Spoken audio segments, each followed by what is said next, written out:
At sabi po ni Senadora Risa Hontiveros, ang kaisa-isang genuine opposition ngayon ng ating pamahalaan, ang ginawang price ceiling, no, nitong batas na price ceiling nitong si Marcos ay trabahong tamad. At babasahin lang po natin upang meron tayong basihan dito sa ating opinion, no?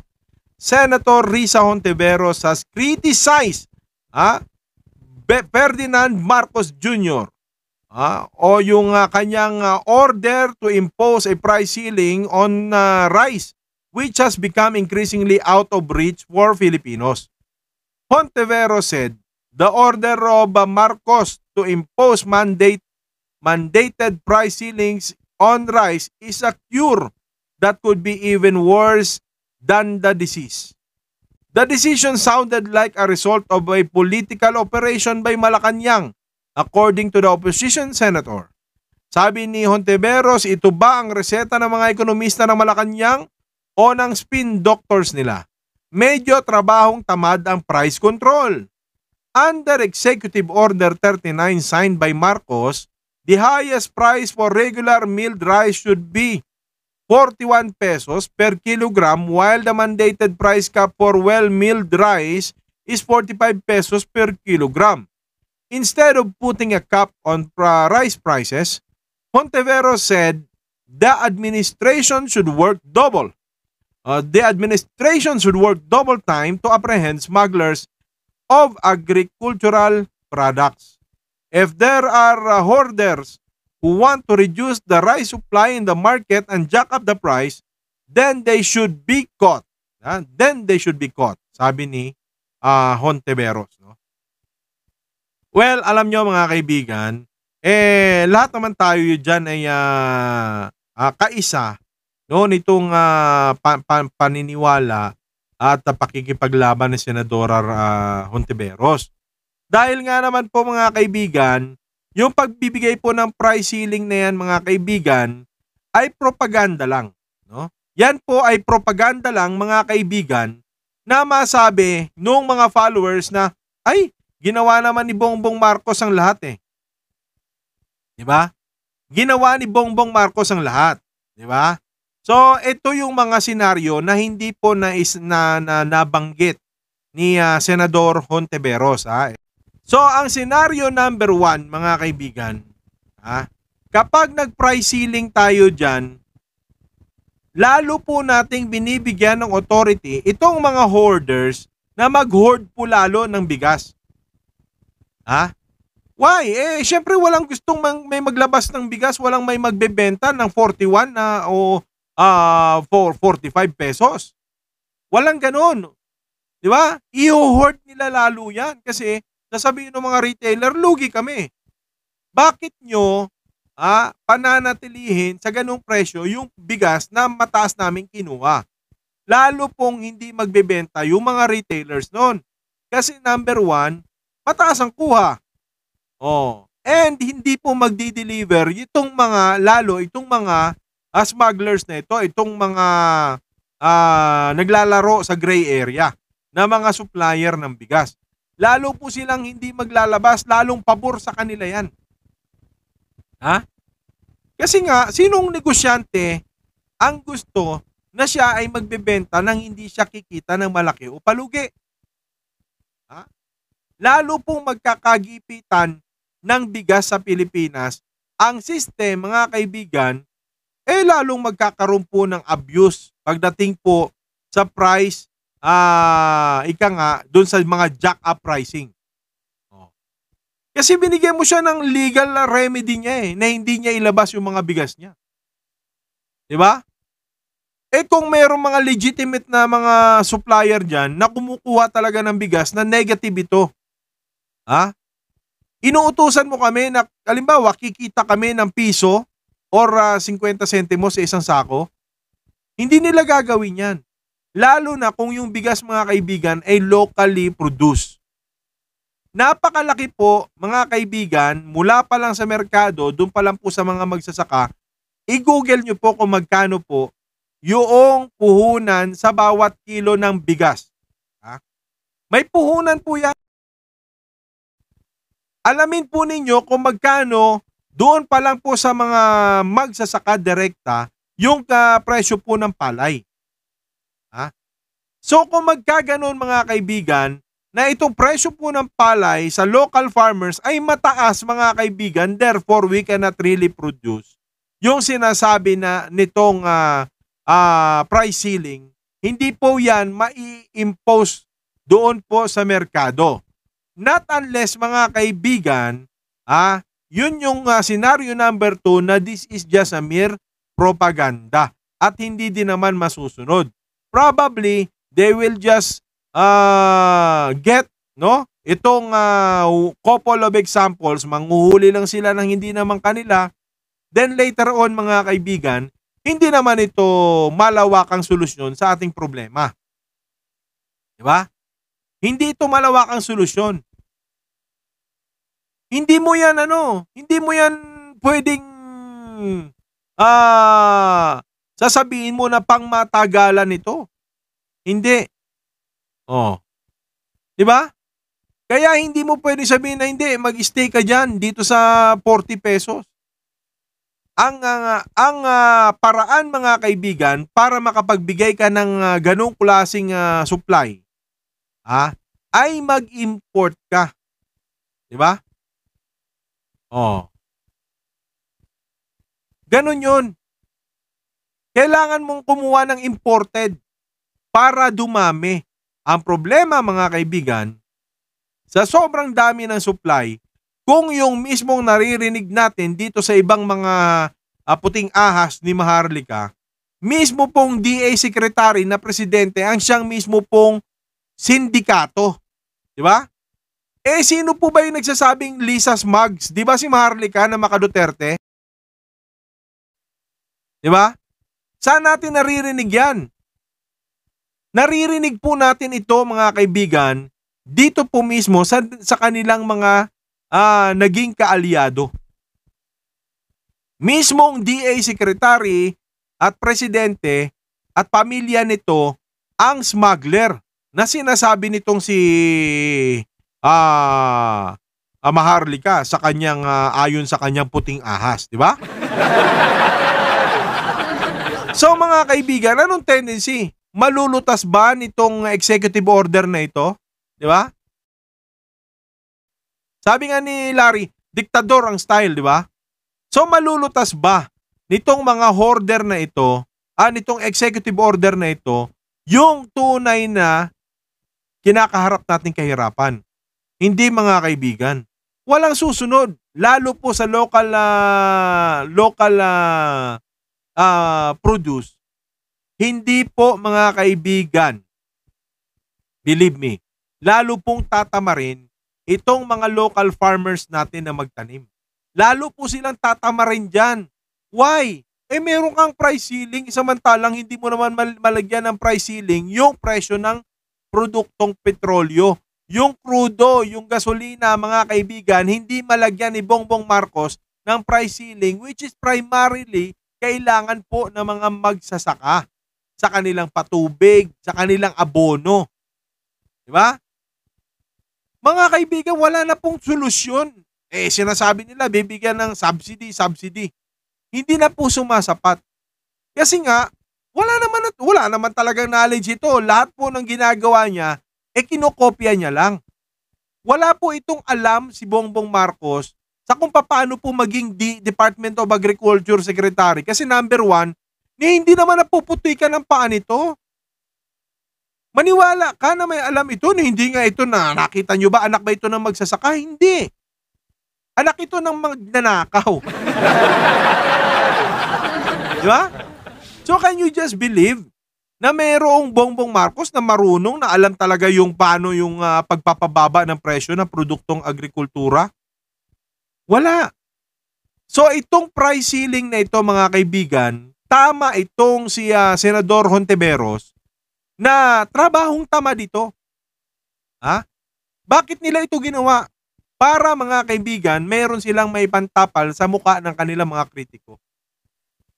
Para mga kaibigan, yung kanilang mga panatiko ay mayroon pong magamit dito sa social media at sa media na masabi nilang hindi, may ginagawa naman ang pamahalaan. Pero hindi naman po yun ang tamang diskarte. Hindi yun ang tamang diskarte. Di ba? Ba't mo bibigyan ng price ceiling, mga kaibigan? Ha? Nang hindi mo naman nakokontrol yung presyo sa pagpasok sa Pilipinas.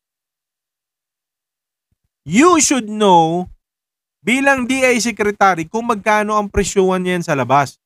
And you must know, bago ka magpalabas ng executive order, dapat meron ka ng thesis kung magkano ang presyo niyan dito sa local farmers, sa ating local produce. Kukwentahin mo kung magkano ginagastos ng mga farmers para sila kumita. Imagine mo, bakit mo ilalagay lang yung presyong mababa doon lang sa kadiwa na it's not the solution. The government cannot compete to the private sector na siyang bumubuhay sa gobyerno by means of paying taxes. Who are those who the heck? Di ba? Will spend an investment capital na malulugi sa isang negosyo. Ang gobyerno, mga kaibigan, cannot compete. Dapat yan merong non-competition yan. So ngayon, dahil itong mga negosyanteng ito, feel threatened sila dahil itong Marcos Jr. nagpapasikat, pabili-bili doon sa kadiwa na hindi naman nakakatulong sa pangkalahatan para lang may magamit siyang pang-propaganda. Itong mga negosyante, kinukumpit mo pala kami, gobyerno eh. Kinukumpit mo kami, kinukumpetensya mo kami. Therefore, gigipitin namin yan. Hindi ka namin tutulungan, hindi ka namin tutulungan na isupply ang bigas sa merkado. Why? Binibili mo ng mababa sa farmers eh. Di kung yan ang gagawin mo, hindi mo kami kailangan. Di ba? Kaya nga kagaguhan itong ginagawa ni Bongbong Marcos. Di ba? Kaya nga ayoko rin ng masyadong leftist, mga kaibigan. Ayoko rin ng masyadong leftist. Kasi kung sasabihin mo, hindi, kailangan gobyerno mag-control. No, you can't. Hindi mo kayang gawin yan mag-isa. Diba?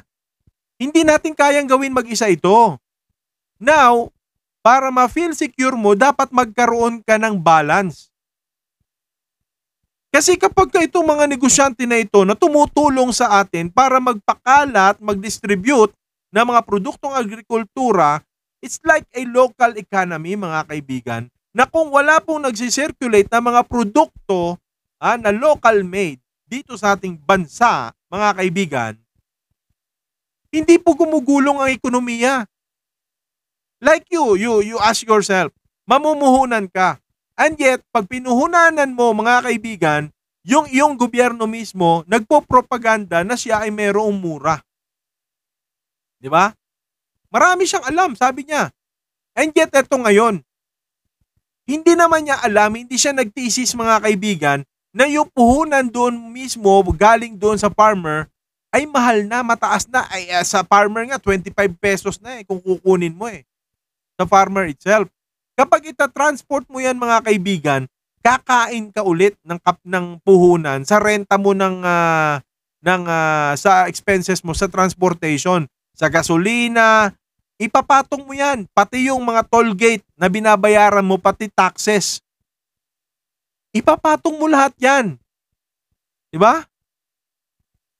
Ganun yun, mga kaibigan. Ipapatong mo ulit yan. So that is why nagtataas, nagmamahal ang presyo. Hindi alam ni Bongbong Marcos yan. Kasi ang gusto niya lang magpropaganda. Ang gusto lang nitong si Marcos, mapuri siya, mga kaibigan, mapuri siya ng mga blind fanatics niya, ng mga blind followers niya. Mapuri lang siya. Yun lang ang simpleng goal dito. 'Di ba? Hindi niya iniisip na instead, mga kaibigan, nagipitin mo itong mga local traders mo, dapat pakisamahan mo ito. Dapat mo itong pakisamahan. 'Di ba? Kaya nga itong kagaguhan ng Marcos Duterte na ito, nagbigay si Aquino ng tinatawag na nagbigay siya ng tax incentive doon sa mga former investors. Kaya nag-aalisan Kasi gusto nilang tanggalan ng tax incentive itong mga investors. Di magpatakbo kayo ng gobyerno nyo, kayo pala magmamarunong bakit kami mamumuhunan dyan? Diba? Bakit kami mamumuhunan dyan na kami bayad ng bayad sa inyo ng malaki? Diba? And yet, napagkikita namin na wala naman kayong binibuild up wala naman kayong binibigay na magpapagaan ng buhay ng mga Pilipino. In fact, nangunguna pa tayo sa issue ng korupsyon at lumalaki tumulobo ang utang. It affects everything. It's a kind of domino effect. So itong solusyon na ito, itong executive order na ito mga kaibigan, wala ito. Lugaw. Sinasabi nila si Lenny Lugaw. Mga kaibigan, tubong lugaw siya dyan. Di ba? Ito yung sinasabing tubong lugaw. Akala ng tao nakabubusog. Di ba? Pero nga, wala namang sahog yun. Lugaw talaga as in. Di ba? Binubola tayo. Binubola ka. Tamang pampainit lang ng sikmura. Pero wala namang laman. Paano ka mabubusog? Walang itlog, walang laman, walang karne. Diba? Hangin lang yon mga kaibigan. Pang-propaganda lang nitong si Marcos Jr. So, nevertheless, you will get down to your local market at makikita mo the same old prices. Same old story. Mahal ang bigas. Wala kang mapapala. Talo ka. Talo ka. Diba? At the end of the day, pag nagkagipitan, lalong i-hoard nitong mga mafia na sinasabi nila, nitong mga negosyante na to, pag nag-usap-usap yan at nag-hoard talaga yan, darating ang araw mga kaibigan, mas mahirap pong bumili ng bigas. Mas mahirap pong bumili ng bigas, and then these traders will be in a proper proposition where they can get more profit out of it. Sasamantalahin nila yan. Pag nahihirapan ng tao makabili ng bigas, okay, babawiin ng gobyerno yung EO niya. Pag binawi ng gobyerno yung executive order na yan mga kaibigan, then gutom na yung tao. Bibiglain naman nila ngayon ang paglobo ng presyo ng bigas. Yan ang tendency. Kaya if you don't know how to play this kind of role, mga kaibigan, nako, yari ka. Kung nandiyan ka lang para magpapogi nang masabing, naging presidente ako. Di ba? Hindi yan makakatulong sa mga ordinaryong Pilipino. Hindi yan makakatulong sa aming mga mahihirap. Di ba? Yari ka. Ang pagpapatakbo ng gobyerno, mga kaibigan, tinitimpla yan. Ina-adjust. Di ba? Binabalanse yan. Hindi yan pwedeng sasabihin mo, magpapapogi ako, bibigyan ko to ng EO. Pinipigil nito yung presyo ng pagtaas ng presyo. Pero at the end of the day, my friend, anong mangyayari sa atin? Di ba? It will only collapse. Kapag gumawa ka ng bahay, siguraduhin mo mga kaibigan na meron kang pundasyon. Di ba? Siguraduhin mo na kapag gumawa ka ng bahay, matibay ang mga haligi niyan. Ito wala gumawa ka ng bahay nang walang haligi, binubungan mo lang tapos tinayo mo yung mga dingding. 'Di ba? So walang kwenta ito. Tama itong si Senador Hontiveros na trabaho itong tamad. 'Di ba? Dahil kung meron nga po silang pinapakitang hoarders ngayon mga kaibigan, ilang porsyento lang yun. 1, 2, 3, yun lang ang nahuhuli. Wala yan. We're talking about millions of metric tons. Kapag sinasabi nating ang kaso ay hoarding, ang kaso ay pagmamanipula ng presyo, we're talking of millions of metric tons, mga kaibigan. Marami yan. O yung iba dyan hindi pa pumapasok o hindi pa dumadating sa warehouse. Marami yan. Kaya mo nga mahuhoard eh. Diba? Whether inside and out of the country, marami yan. Kasi wholesaler ka eh. If you are a trader, mga kaibigan, you have a say. Sasabihin mo dun sa supplier mo, let's say like Thailand, sasabihin mo sa supplier mo, sa local farmers mo, sige, huwag kayo magtanim, akong bahala. Di ba? I can do that, my friend. I have my name, I have my reputation already. As a trader, as a huge trader, ano sasabihin ko, wag muna kayo magtanim, ako bahala. I-jack up ko lahat yung mga kung ano mang loss na expenses nyo. Kaya ko manipulahin yan. So kung hindi mo pakikisamahan itong mga trader na to at wala silang mapapala sa'yo bilang gobyerno, hindi rin yan makikisama sa'yo. Di ba? Who the heck? Wala makikisama sa'yo. Kasi ako, ikaw politiko ka lang, ako negosyante ako, I know for sure nakikita ka sa buwis na galing sa akin. So why would I release my capital na ako ang matatalo? Di ikaw makipag-usap dun sa mga farmers or sa mga suppliers. Yun ang mangyayari noon. Di ba? Kaya itong EO na ito, mga kaibigan, itong EO na ito is a legal testament that can be used against the government. Kaya hindi mo malaman kung ito si Bongbong Marcos ba, may utak ba talaga ito? Wala. Kasi yung nag-advise sa kanya nito, mga kaibigan, sa nakikita ko, primarily, sinasabotahe siya. Yung nag-advise sa kanya nito na gawin mong executive order na ito, sinasabotahe siya. Kasi this is a legal testament para nga maging legal ang pag-hoard lalo ng mga negosyante. They will stop. Kasi sasabihin nila, paano kami magne-negosyo niya? Palugi yan. Walang negosyanteng magne-negosyo ng palugi, my friends. Wala. Kaya, anyway, na-justify natin yung point nitong si Risa Hontiveros na trabaho itong tamad. Pang-tamad po ito. Wala kang mapapala, mga kaibigan. Pang-tamad. So, kayo, ano man ang inyong kuro-kuro opinion ukol sa paksang ating tinalakay, please comment down below. Thank you for liking and sharing this video, my friends. At kung hindi pa kayo nakapag-subscribe sa ating YouTube channel, please do subscribe para maging updated ka pa sa mga iba pang kahalintulad na issue at talakayan.